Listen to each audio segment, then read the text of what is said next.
Hey guys, this is Pseudo Garudo, and I'm here with Super Mario HD gameplay footage.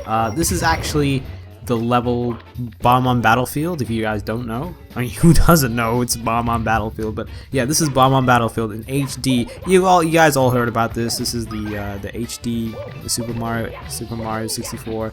It's been a phenomenon on the internet. It's been around everywhere. It's spread around everywhere. But unfortunately, you can't download it now because Nintendo actually got wind of it. I guess it became really popular. Nintendo got wind of it, and they were like, "Nope, you stop this right now." And then the guy was like, "Okay."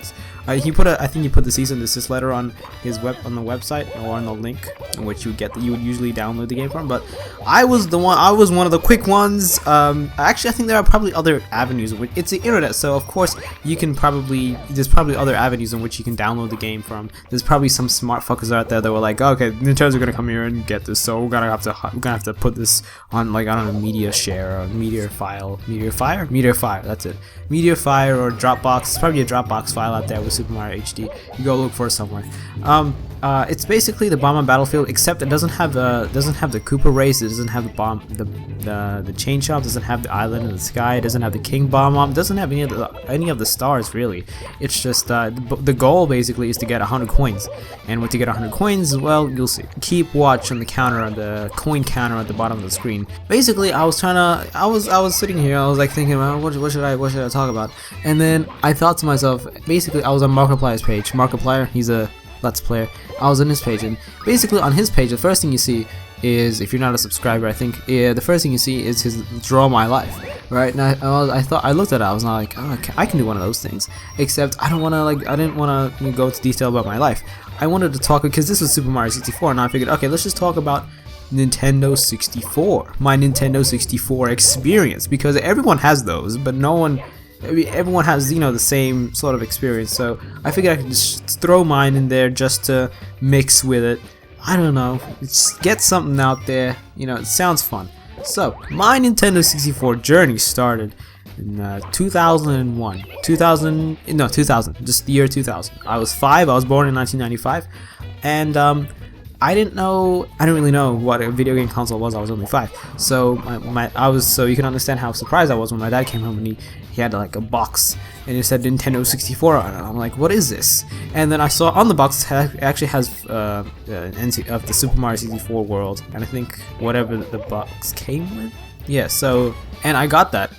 And I got the first game I actually played on the N64 was it's some basketball game. I don't know what it was called. There's probably only one basketball game on the N64. So whatever that game was, that's the one I played. So considering how notorious N64 controllers, learned how to use the N64 controller pretty quickly. Considering it was my first controller that I ever held. So I played that NBA basketball game, whatever that was, and I really enjoyed it. Like, I was like, wow, this is pretty good. And then but then over time, I started to get bored of it. I was like, that was the only game I had. So my dad sort of understood this, and he was like, okay, we'll go to the flea market tomorrow, because it was a flea market that he got it from. It was like a 10-minute drive from our house. So he was like, okay, we'll go to the flea market tomorrow, and we'll get a different game. So we went there the next day, and he bought me Super Mario 64, and that was the game that blew me away. Like, I loved that game. I have no idea. Like, back in that time, I had no idea what it was that made me love it. Like, I loved the music. Actually, the music was something phenomenal. That was not fun. It wasn't like absolutely astoundingly phenomenal, revolutionary. It was just really catchy. I really loved it. It sort of brought the game to life. Sort of gave it some comical in areas where it was comical, and sort of serious in areas where it was serious. So it really brought the game to life, and it was really atmospheric and everything. So yeah, Super Mario 64 for me was amazing, especially Jolly Roger's Bay. Jolly Roger Bay for me was the music in Jolly Roger's Bay was so good. Like, I kept humming it. When I went to sleep. I was like, so that was, I've got like an itchy throat right now, but yeah, so my Super Mario 64 experience was great, and I played through the level. I got 120 stars, and it was difficult for me. And I liked the challenge. I got frustrated sometimes, but then I picked the controller up, and I was like, all right, let's do this. So it was a bit challenging for me, but then I got a hang of it. I got 120 stars, and then, you know, Peach came out of the thing, and I was like, oh, what is this? And then I got the cannon, and I shot off the roof. I got Yoshi. I was like, Yoshi, what's up? What's happening? Hey. And then he got me like all these 1-ups, and I was like, what the fuck am I gonna do with this? And then after that, my dad got me another game from the market. He got me the legendary Legend of Zelda. And Legend of Zelda, like, I'll be honest right now, like, Legend of Zelda, like, when I first played Legend of Zelda, I didn't really like it. I didn't really, not like it, but I just didn't really get jiggy with it, you know what I'm saying? Like, you know what I'm saying? But yeah, I didn't really enjoy it as much as other people would have enjoyed it. You know, I started to get the hang of it, and the thing is, I don't know what it was, but I think Legend of Zelda was more puzzle oriented. It was a lot more serious. You know, it wasn't as colorful. It wasn't, yeah, that's it. It wasn't as colorful as Super Mario 64, and I guess that for me just didn't sell it to me at that time. But then I started playing it, and I was like, wow, this is pretty good. You know, and by the end of the game, I was like, oh my god, this is definitely in my top 5, even though I only played 3 games until then. So they have to be my top 5. And I predicted this was gonna be in my top 5 forever, and I was wrong. It's in my top 10. But so after that, I got the Master Quest version from the same guy that I got the Ocarina of Time from. And then he was like, okay, this is gonna, he was some, I don't know what it was like Russian or something, or he was like from the Middle East. I don't know what he was from. He was like, this is going to be slightly more difficult. But if you play the first game, it is okay, you know, you can get through it. He's like, I don't know, he's like, and I was like, what the fuck are you saying? Just give me the I gave him the money, and I went home, and I was like, oh, what is this shit? What is this, like, fucking 5 switches in one room? What is this? And so, you know, I was, obviously, it was difficult, but then I got through it in 2006. I finished the game in 2000, although, I'll be fair with myself, I stopped playing the game for, like, a couple of years. I stopped trying for like 3 years, so yeah, that's probably why the duration was so long. But I got it at the end when the Wii was released. So yeah, after Master Quest, I got Super Smash Brothers. Super Smash Bros. Bros. I pronounced this Bros. I didn't know Bros was short for brothers in those days, so I was like Bros. Super Smash Brothers. Super Smash Bros. So. And I played the game, and I was like, wow, this is pretty cool. I'm using that to describe like my reaction to most games, but that was basically that's basically a summary of how I thought of the game.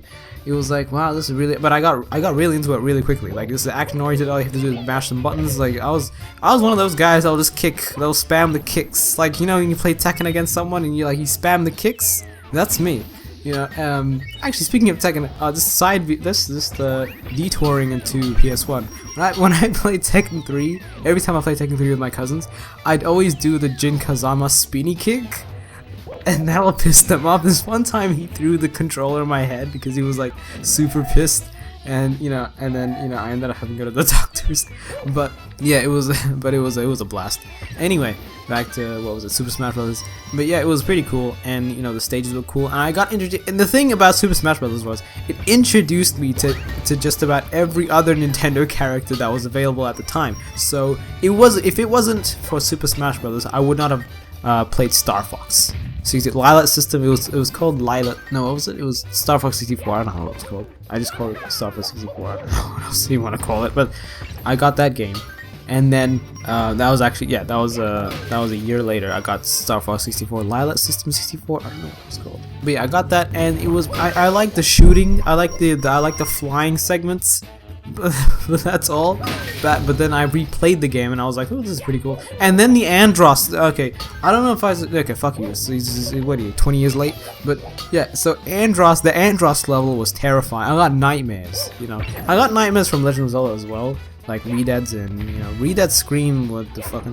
I just got, you know, like, you remember. Okay, so for all those who have played Ocarina of Time, you understand what I'm saying. But when I say when you go down to the royal family's tomb, right, and you go to get the Sun Song, and then you're in that maze, sort of that corridor, not the corridor, but that maze-like area where you have to dodge all the Redeads. I didn't even go near the rededs. I just went through the green toxic puddles, and then I went straight forward, straight ahead, and then I got the Sun Song, and then I played the Sun Song, and then, you know, it all froze. So it was cool. I rocked right out of there. I was like, I'm not doing this again. Hyrule then Hyrule Town Market when I'm an adult Link, it was like, ah! I'm like, what the fuck? They're here. They're here now. That was my that was Legend of Zelda: Ocarina of Time for me. And also, what was it? Dead Hand. That's what it's called. Yeah, Dead Hand. The fucking, I don't know.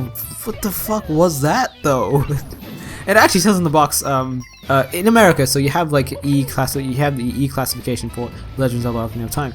In Australia, it was called G8, so 8 for 8-year-olds and over. It actually says horror themes. So, and then what was it I played? My dad got me the Conquered Bad Fur Day from the flea market, and believe it or not, he didn't even look through. He didn't look at the bottom of the box, and it says at the bottom of the box it usually says something like this is not for people under 17 years old, because it has like all these swear words and sexual references and violence and everything. But he didn't even read that. He was like, fuck that. And then he bought the game. I played the game. I got introduced to swear words really quickly, but then I got over it and I was like, fuck that. Yeah, so I got that game, and then I got Banjo-Kazooie. That was, for me at that point, it was better than Legend of Zelda: Ocarina of Time and Star Fox 64. And then what was it? I got Donkey Kong 64, and that required the expansion pack. So did some other game. I don't know if it was, yeah, it was Turok. Turok required the expansion pack. And I got Turok and I got Majora's Mask. Believe it or not, in 2004. Sorry, yeah, I got Majora's Mask in 2004, and it was a pretty rare find. Majora's Mask. You don't find that everywhere in Australia at all. Like in those days, you didn't find that anywhere. So when I found it, I was like, holy shit, I've never heard about this. Fucking moon's falling down. What is this shit? So, you know, I got that game and I was like, okay, wow, this is amazing. So I didn't really find the inherent beauty of Majora's Mask until years later, back in 2009, 2010. So I played Majora's Mask again. I was like, wow, the story's really deep. It's really dark and really gloomy. So yeah, I guess as a child I took things I took things at face value, whereas, you know, now I sort of look into it and I find what's the deeper meaning in things now. So yeah, that'll be about it for my N64 days. I mean, obviously there's a lot more games I played, but I forgot them, or it's just such a long list that in order to exhaust them I'd have to be talking for like 30 minutes. So I'm gonna end the video here. Thank you guys for watching this video. If you like this video, click the like button. If you really like this video, please consider subscribing. I'm Pseudo Gerudo, and I'm out.